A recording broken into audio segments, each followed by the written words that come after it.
sopas para sa maulan na hapon. So ayan, lutuin lang natin yung ating pasta at i-ready natin yung mga ingredients kagaya ng carrots, cabbage, evap, chicken cubes or chicken broth if you have, and then of course yung ating chicken, and then yung ating hot dog, at saka natin igisa yung ating bawang at saka sibuyas sa butter. Pero kung wala kayong butter, okay lang kahit na anong cooking oil. Pagkatapos nyo siyang magisa, ilagay lang nyo yung hotdog or chicken. Either, depende sa inyo kung alin yung uunahin nyo.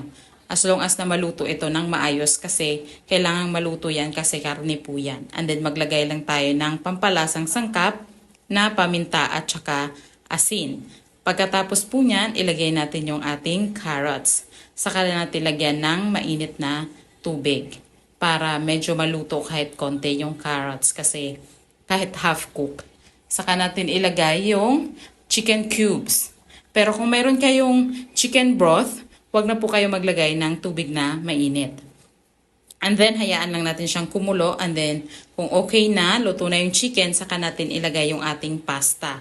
And then, tips para hindi magdikit-dikit yung ating pasta pagkatapos nating maluto, ay lagyan natin ito or hugasan natin ito ng tubig na malamig. Huwag naman yung galing sa ref as long as na hindi siya mainit. Yung tubig sa gripo ay pwede na po yan. Tapos ilagay natin yung cabbage. Mas maganda kung half cook lang pagkakaluto ng cabbage para crunchy pag kinain natin ito.